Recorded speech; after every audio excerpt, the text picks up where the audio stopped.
okay, what happens if a white guy shows up in prison and he decides that he's not going to roll with the whites? That for whatever reason, he's got immediately gone. I had a guy come in like that, and a matter of fact, he went into the cell right next to me, and I'm gonna tell you, man, that this guy, and he came in late. It's a bad scenario. He was like, and I remember going to breakfast, and since he was next to me, I sort of, wanted to fill him out, and I asked this guy, dead serious, man. We're at breakfast, we're eating chow, he's sitting to my left, and I got a guy, a couple guys right here, and they were talking, and I'm like, man, so what's your name, man? He's like, they call me Jesus.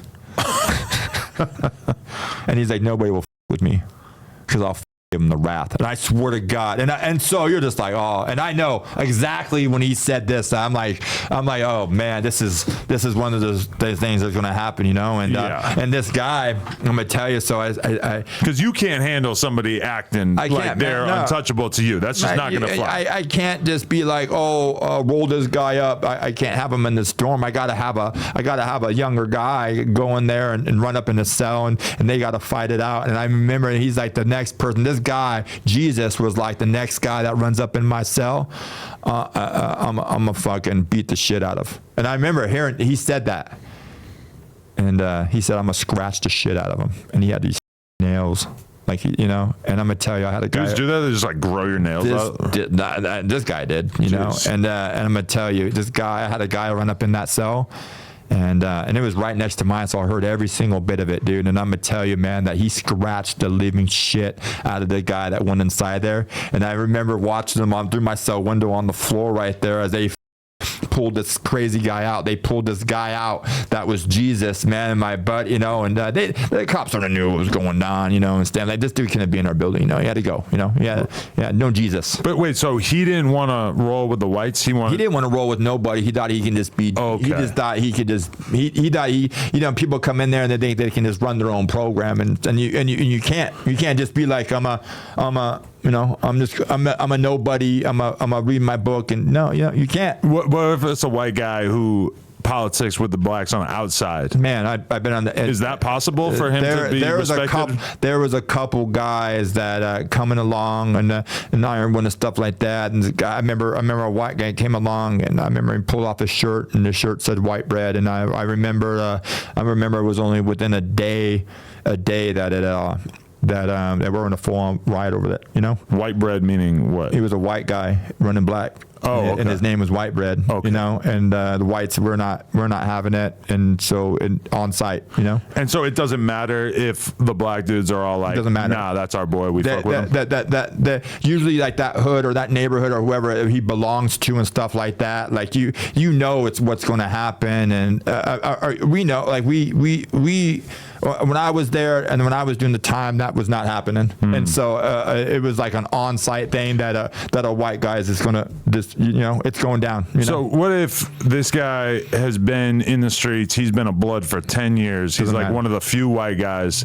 He's still got to kick it with y'all in prison. He has to do whatever he has to do, and I don't know if like that means he has to go PC, if he has to walk on this other line, or if he has to go into a building that or to a level or wherever that they allow that stuff. But on a higher level where I was at, that guy would come on and it's not happening. Right.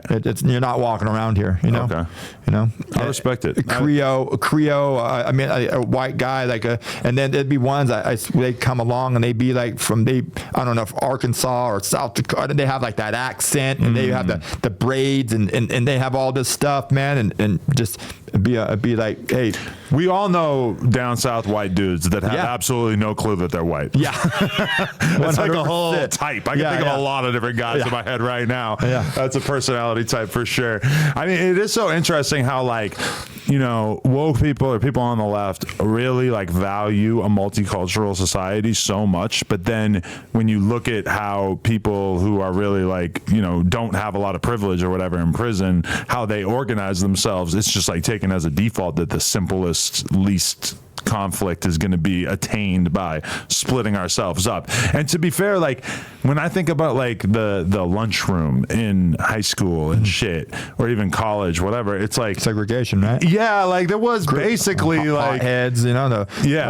got your stoners, you got your, Ricky racers, maybe you got your like just group of nerds, and you got your people, your sports jocks and all that stuff, the preppy kids over there, right? I mean, yeah, even if you look at how gangs in LA do it, it's like basically along racial lines with very, very few exceptions. It's just like people, if left to their own devices, especially if they're kind of like struggling, they basically tend to sort themselves into different groups like that. You go to Brooklyn, you go around different areas, it's like very easy to tell. Like it might be a Jewish neighborhood here and a black neighborhood here and a Puerto Rican neighborhood here, but it's like it has like a local flair to it. Like it's like kind of established. It's interesting how people kind of do that. But then once people get really affluent and have money and stuff, then they start to like at least say that they want a mixed society. Really, it's like they want to be able to get Indian food at 11 at night, you know?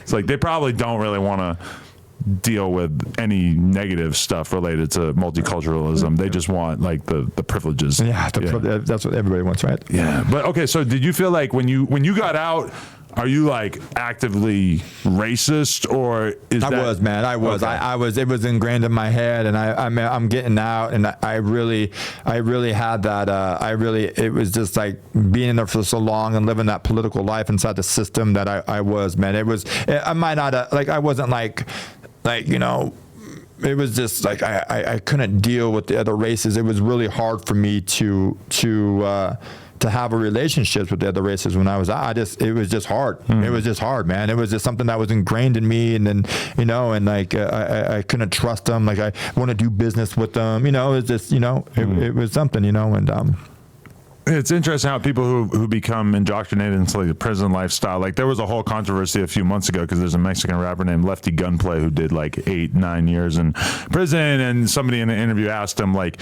how would you feel if your daughter brought home a black guy? And it was basically like, in so many words, it was like, I would not be very happy about it, which from a prison perspective, and coming from a person that just spent like a decade in prison, I'm not even slightly surprised to hear him say that. But taken from the perspective of like a normal person, it was kind of read as like straight up racism. Yeah. Well, that it's not changed for that. As my sister, my baby sister, I'm in prison. I'm growing up, and we grew up on that darker side of town, when she was a lot older, and then she ended up, I'm in prison on this term, and like, and she got with this black guy, and it really, I got out, and I was hateful towards it, man. I didn't, I had like, like I wanted to just like cut her out of my life, and all this stuff, and so like, yeah, I felt like I understand that, and you're like, God damn, and I'm gonna tell you, man, that guy, he understood about the prison system and maybe where I was at, man, because he sent me a package. They just on without me asking anything like that, man. He did things for me that people wouldn't do, and then maybe as time goes by, I met a guy. I'm on the outside. I ended up at this treatment center, man. There's this tall black, skinny black guy, man, and I'm racist, dude. I might say that I'm not, but like prison has been ingrained in me, and I just had no way. Like this guy, and I just had no tolerance and not like he tried to talk to me, and I would just be like blocking him out in every sense, and I just think as the longer I stayed out.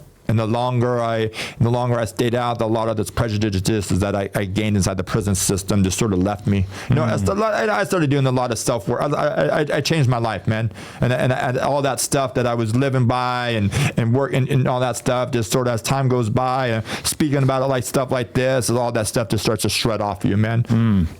It's just starts to feel burdensome and useless on the outside when you realize that like everybody I run into isn't a threat, and there's a lot of people that are perfectly nice, and I'm kind of cheating myself out of like experiencing life if I'm just gonna like assume that everybody's no good because they don't look like me. I can't talk to you, or I can't do business, or I can't trust you because and that's just that way of life that I learned. I was ingrained for doing 15 years inside the system now, and I get out, and now I'm trying to start and live life, and it's just like now I have to unlearn all that stuff I learned and picked up inside there, and that's the hard part still to this day.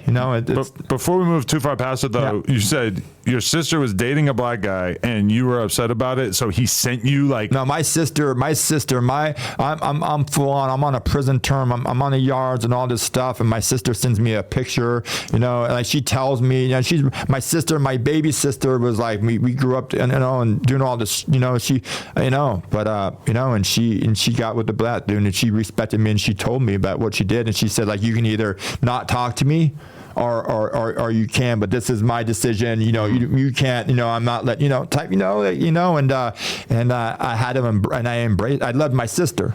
You know, I love my baby sister. I was like, I feel like that's all who I had growing up. You know, and I just embraced it, man. And it took, you know, and it was like something that, you know, hey, you know, if you know, I'll send you a package. You know, like, and he helped with that. You know, he helped. You know, and you know, and he's probably one of the first guys. That, you know, he's not one of the first guys, but he's, you know, someone I started a relationship with. You know, and there's guys and black guys in the prison that I had great relationships with. You know, you know, and you know. Because years on a yard or neighbors in a cell block, you know, something like that you run across, and like, you know, it just another human being, you know, your perspective changes and stuff like that, you know, and definitely, and yeah, but I did feel that as I felt like, you know what, fuck, now it's like, oh, Garet's sister's with this black guy, and I thought it would affect my, you know, who I was on the streets or who I was in prison. If people found out. Out, you know, and that's what I felt. And did you have that experience at all? No. Really? Nobody gave. No one gave a. Oh, okay. Wow, that's interesting.